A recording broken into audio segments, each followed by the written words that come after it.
How's that gang violence plummeting in one Central American country while gangs are running free all over America's heartland? Folks, this is the most upside down world we can ever imagine, and I'm going to bring it to you. These animals rape, traffic, and kill with impunity.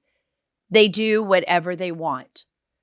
They have terrorized neighborhoods in our communities.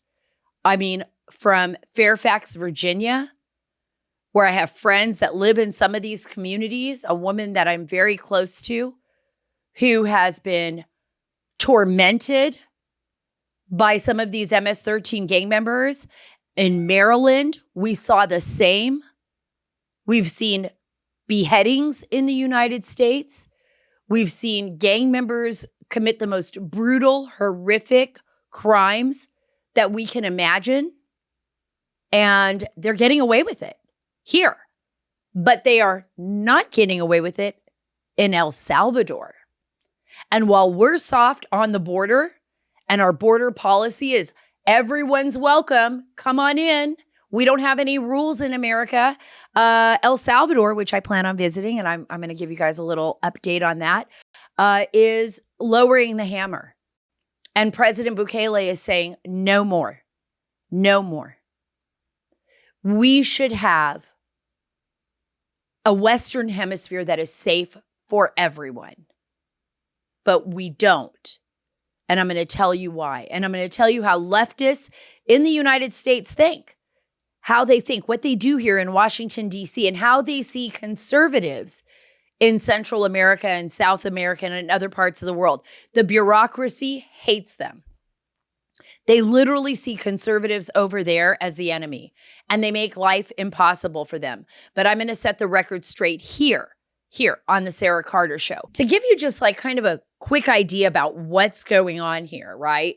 How upside down everything is. El Salvador right now has seen their murder rate basically tumble 56.8%. So the murder rate in El Salvador is like plummeting. It's going down. People are feeling safer. They're going out in the streets. I have a friend who actually works. She's an American citizen. She is from Texas. She has an amazing company, and she travels into Central America quite often. And she goes to El Salvador. And I was talking to her, and I was there just this past summer.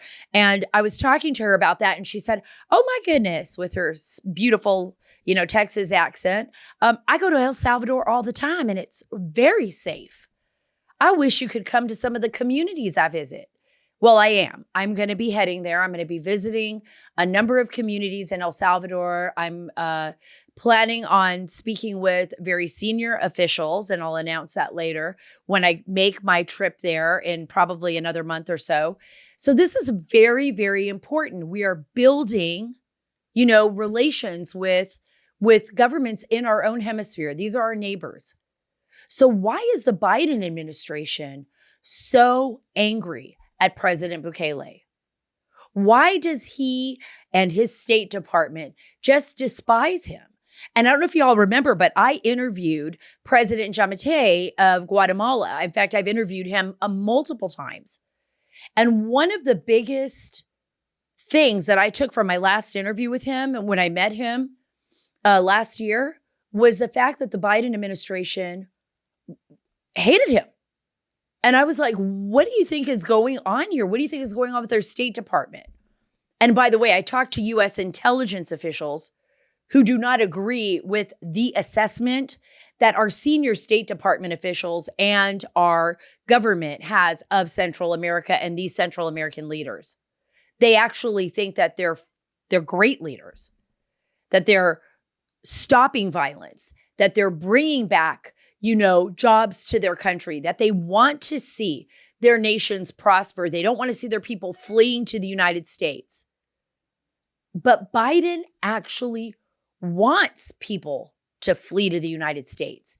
He actually made it so that they would come here and not have to go through the same process that my mother went through, that I'm sure your families went through. And by the way, if you're listening to this and you're illegal, I am not saying that you can't do things. You can go back and do things the right way, yes. The thing is, what I'm saying is that living in the shadows, for people that live in the shadows, for people who are held under the thumb of MS-13 gang members, which I'm going to get to in a moment, and the ginormous, and I'm going to use that word, prison that Bukele has built, this megaplex prison that is tens of thousands, and we'll go over those numbers in a minute, of MS-13 gang members are now being held there under terrorism laws. And our State Department is like, that's inhumane. No, you know what's inhumane? What's inhumane is the brutalization of innocent human beings by these gang members who have no moral boundaries, who are willing to kill with impunity, who have no problem killing children or old ladies or women or men for no reason at all, who have no problem, by the way, beheading people in the United States of America. They're not Al-Qaeda, they're not ISIS, but they're doing the same thing. Beheading people, selling drugs to our children, running operations for La M when they need them. That's the Mexican mafia or the Sinaloa cartel and others. MS-13 is very disparate. And they have these little pockets of groups all across the United States and in Central America, and they do all the dirty work. And a lot of times they have young people do the dirty work. So they're 16, 17 years old. In the United States, they get charged as minors, maybe sometimes as adults, if the crime is brutal enough. We're going to talk about all of this, and we're going to talk about our children and what our nation deserves. Don't we deserve to have safe neighborhoods, safe places for our children to play, parks without needles, not worried about our child walking to school and getting recruited by gangs?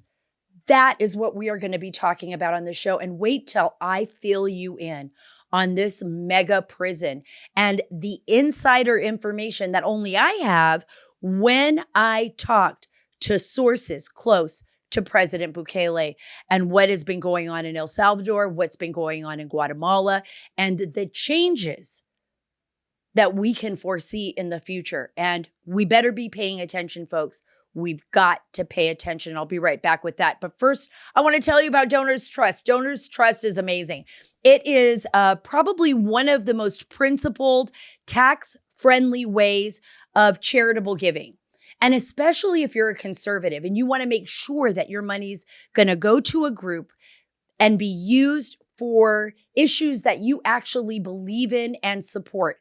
They give you philanthropic guidance, legacy protection. They were founded in 1999 with the goals of simplifying your giving, making it easier for you to give and getting those tax breaks. I mean, look, whether it's saving unborn babies, empowering entrepreneurs to offer alternatives to failing public schools, or fighting green energy extremists that want to consolidate power, Donors Trust is the charitable giving account provider for you. Let my friends at Donors Trust help minimize your tax liability while maximizing your giving. Visit www.donorstrust.org/Sara. That's SARA.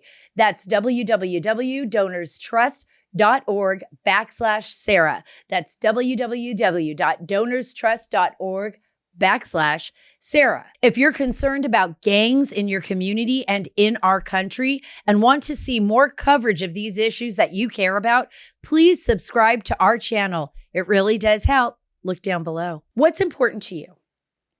I know it's important to me. I want my children to live in a community where they don't have to worry about being accosted, about being assaulted by gang members, about walking around in areas where they might get caught in the crossfire, about living in a community that cares about one another and being able to lift each other up and not being so afraid that when they walk down the street, like I saw in Philly, when I was in Kensington, when I watched moms holding their children, 5 years old, 6 years old, getting off a school bus in a neighborhood, by the way, that was filled with the zombie-like human beings who had injected fentanyl into their veins with xylazine, which is a horse tranquilizer, And they were moving around like they were out of some horror film. And needles were all over the place. And some of these men were aggressive and some of them were just like zombies. And these moms were walking around, good moms, you could tell. You could tell.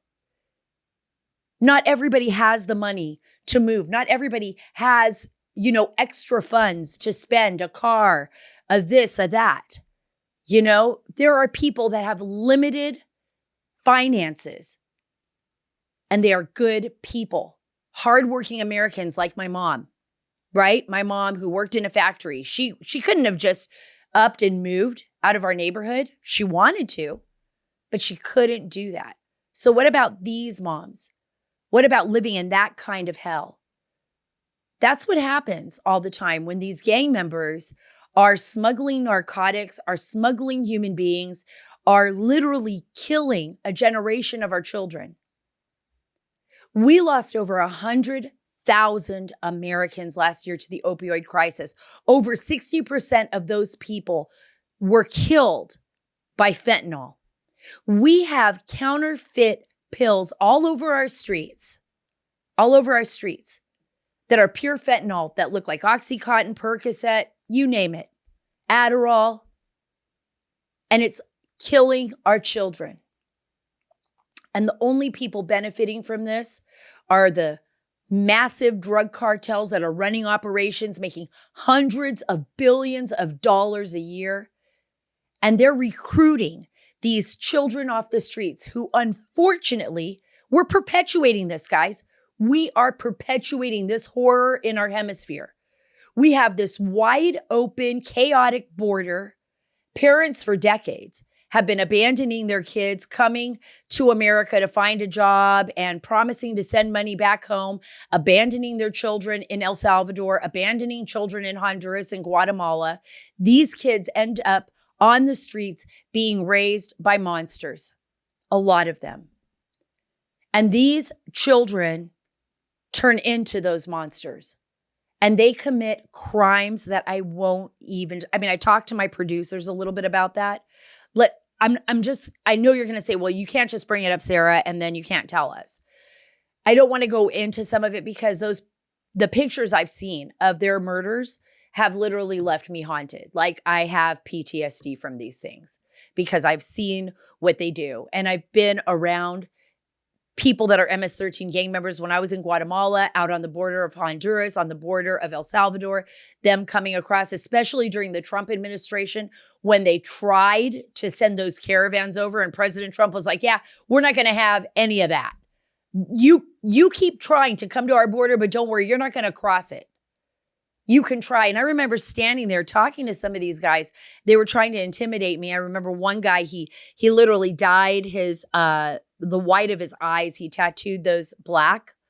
And he had his MS-13 tattoos. And I remember him telling me, like, I'm coming to America for a job because they won't give me a job in El Salvador with my tattoos. And I said, brother, what makes you think that you're going to get a job in America with all those tattoos? You could probably work for Ozzy Osbourne, but that's going to be about it. And you better be nice when you go meet him because he probably won't even hire you.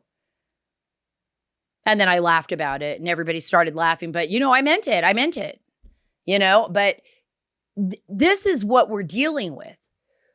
We are watching our nation fall apart while all of a sudden we're seeing President Bukele, who and by the way, I got to go right in. I got to give you a little bit of background on this guy because he's pretty incredible. This is funny. Nayib Bukele, El Salvador's authoritarian president. That's what the New Yorker is saying. They're saying that he's an authoritarian president. No, I don't believe he is. I believe he had an emergency situation in El Salvador, one that required him, if he was going to gain control of law and order in his country, to put the clamp down on what was becoming like the most insane, dangerous place on planet Earth. The gangs were controlling all of the communities that were once tourist attractions. Believe it or not, people surf In El Salvador, people travel there to serve. They have a beautiful culture, beautiful history. By the way, amazing food when I was in El Salvador. I love the jungles, just incredible vistas, just beautiful, extraordinary place. We should be able to go there on vacations. El Salvadorians should be able to live in their own nation and put away some money for their kids. They should live a normal life, but they couldn't anymore. They couldn't. El Salvador was torn apart by war in the 80s, civil unrest, gangs. Of course, history leads to sometimes horrible futures, right? We see the breakdowns in society. But that doesn't mean you just let it go on forever. That doesn't mean that the children in El Salvador aren't worth a better future. And they will never get that chance with those gang members on the street. I speak to people close, to both Bukele as well as Jamate. And I trust these people. And I know what they are doing is for the betterment of their country. You can't have gangs running around taking control. MS-13, and I want you to listen to this. A week before, members of El Salvador's largest gang, MS-13, had murdered 87 people in 3 days. This was crazy. Before he put the clamp down, 3 days, 87 people? They operated with impunity. And here you have this young, he's kind of like super hip, president. He really is. You look at him, you're like, wow, that guy is really hip. He came from a very wealthy family, a family that actually gave quite a bit to El Salvador. His father was a very successful businessman in El Salvador. And obviously his son, Nayib Bukele, the president now, is too. He's very flashy, very showy. I don't know if I completely agree with him on all the Bitcoin stuff, but come on, make me believe it. This country is running on Bitcoin. It's pretty awesome. He's willing to take these challenges. And then he decided, you know what? I'm done. I'm done with MS-13 controlling my country. I'm done with what is happening to our people. And he said, let's build, and he paid for it. It's paid for, this megaplex prison that can hold 40,000 people. 40,000 people. And it is packed. And millions of people have already viewed on Twitter, and he retweeted me, by the way. Thank you so much, President Bukele, for retweeting me. And I'll tell you what he retweeted me on. But what was so incredible is that he has this video and it looks really bizarre. I know if you're watching it at first, it's like all these human beings, these MS-13 gang members, and they're running around in just white boxer shorts. No shoes, no shirt, no chance of killing anybody. There's no place to hide anything on their bodies. Inside this mega prison, and they are being run around, right? They're being directed and they are totally controlled by the prison guards. And I am going to take an opportunity to go to that prison. I do want to interview some of the prisoners. I do want to have the freedom to speak to people on the streets of El Salvador. And that's what I want to do. But look, what else can he do? Why is it that the State Department then, the U.S. State Department, is so worried about Bukele? By the way, he's helping us, right? In a way, if that 40,000 people, thousands of people in that prison are not going to be coming to the United States committing murders here. Yet our border is in complete chaos. And here's the interesting thing, and this is what I wanted to talk to you about, because this is the part that, for me, it's like the upside down world part that I was talking about earlier. But the crazy thing is, while he is putting people in prison in El Salvador, the majority of MS-13 gang members are now trying to escape El Salvador, Honduras, Mexico. They're trying to get to the United States because they're seeking asylum here. Like they want to live here because they know they won't be taken into custody. How crazy is that? They know they'll be released. And especially with crazy district attorneys that have been put into place, like by George Soros. We saw that in Fairfax, Virginia. We've seen things happening in Arlington. We've seen what's happened across the country with these super lackadaisical, no bail, low bail district attorneys that want to do whatever they want to do, but not enforce the law. We saw how crazy that was in San Francisco. We see people just stealing left and right. And by the way, thank God, Mayor Lori Lightfoot, she lost her bid for mayor. The whole city of Chicago is just falling apart. Everywhere across America where the left is really in control is like a free-for-all for criminals. Well, let me tell you, maybe we should be taking a lesson from President Bukele. I believe our children are worth that much. Now, am I saying we need to change? No, we have a system in place that is great. Do we need to change that system? No. But we need to enforce the law. And we need to get rid of people that are trying to make the world a better place for criminals and not for our children. And if you murder and you're a part of a gang and you've made the choice to sell drugs at school and in your neighborhood, and if you made the choice, and it's sad to say, to do all of these horrific things and join these pseudo-terrorist organizations, then guess what? You should go to prison. You should pay the price. You should know. It's kind of like I used to say all the time. You know what? If a drone hits an Al-Qaeda, training camp, or another Al-Qaeda leader, or an ISIS leader, or a terrorist, guess what? They bought into that. They decided to become a terrorist. So you live with the sword, you die by the sword. If you want to try to kill my kids, if you want to come and try to harm my country and my family, and if you're a gang member here in the US and you're selling drugs, you should go to prison. We should be protecting our children and our communities. Do I have compassion? Yes, I do. I do. Do I believe it's a case-by-case basis? Yes. In some cases, it is. Some children are very young and they're recruited into that lifestyle. But do we need to be better to our own citizens and to our country? Absolutely. And that starts with enforcing the law. I'm going to tell you this, and I really want to focus on this right now. Our children are innocent children, and our children who have to live in these communities like I saw in Philly, Chicago, Baltimore, LA, where I grew up. They don't have any place to flee to. You always hear the left and the Biden administration, don't you? Or you hear leftists all the time saying, hey, guess what? They're coming for a better life. They're fleeing the gangs. They're fleeing this. Well, now Bukele is putting a clamp down on that. Now we're seeing more and more prosperity and people feeling free in El Salvador. But where do our kids go? Where do they go? Where can they flee to?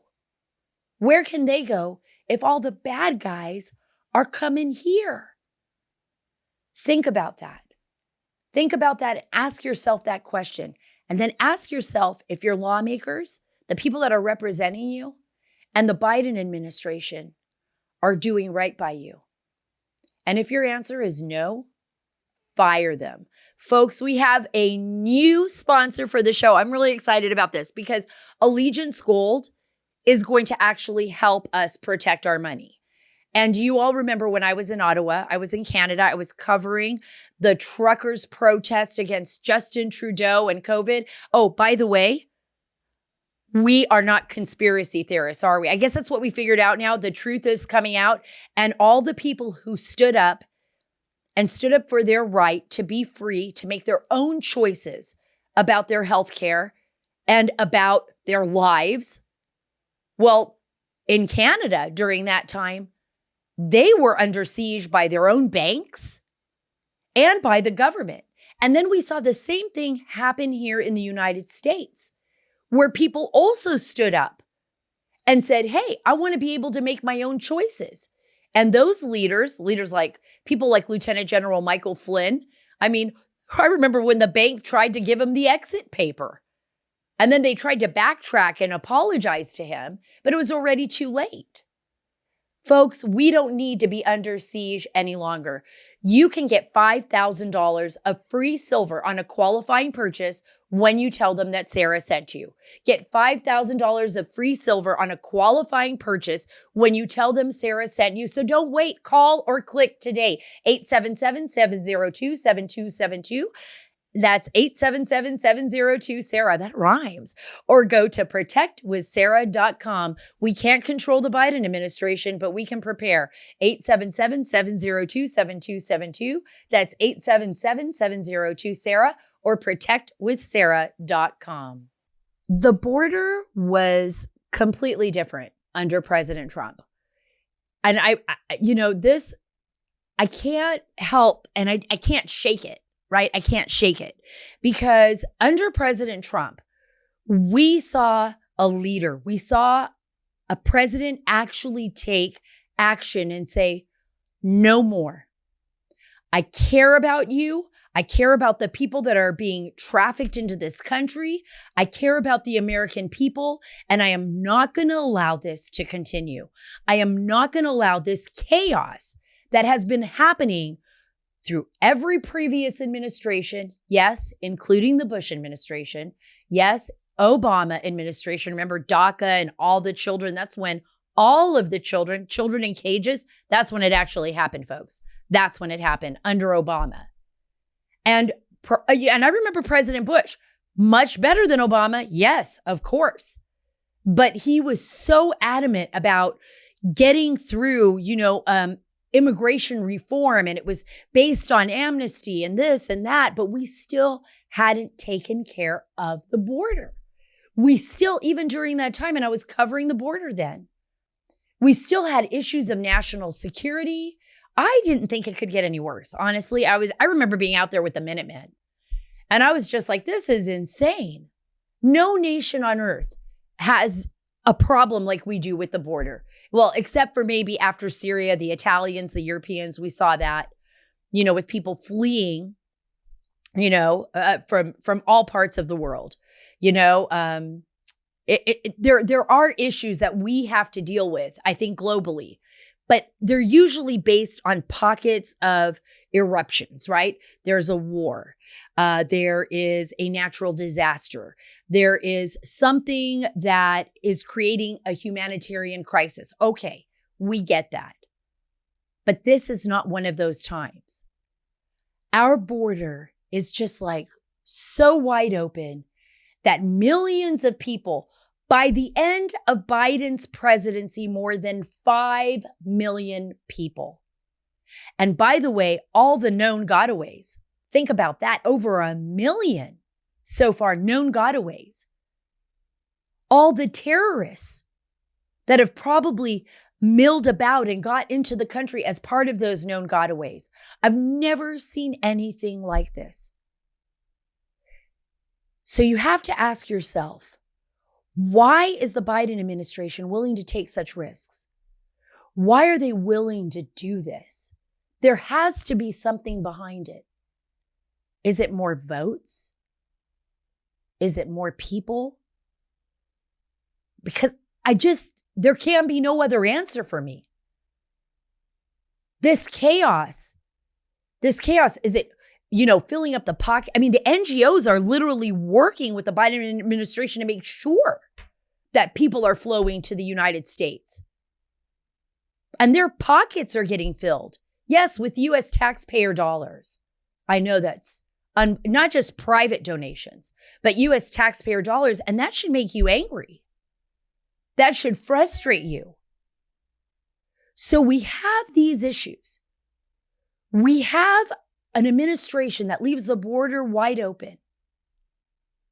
We have an administration previously that said, look, we need to shut down this border. We not only need to protect our nation and our own national security. And I thought Stephen Miller did a fantastic job of advising on that. Although I would have told Stephen to even go further with the humanitarian side, because I do believe that all the people that are being trafficked, and especially the children that are being abused and sold to predators in the United States. And yes, that is happening. That is happening right now.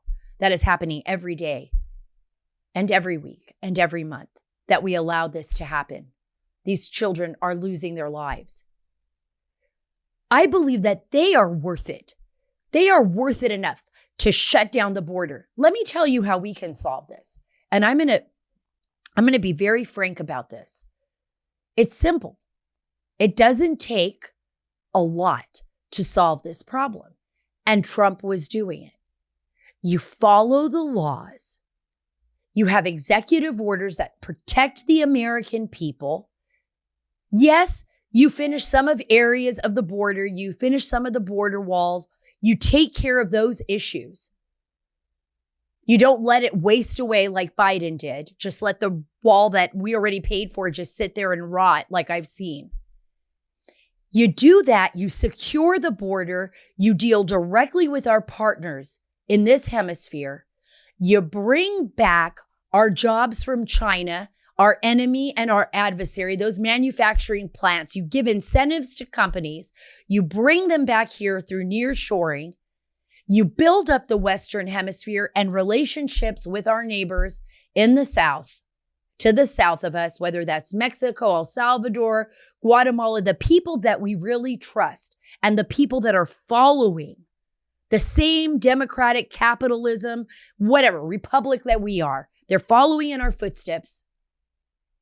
You do that and you build up the Western Hemisphere. You make us the envy of the world and you protect our families and you protect their families.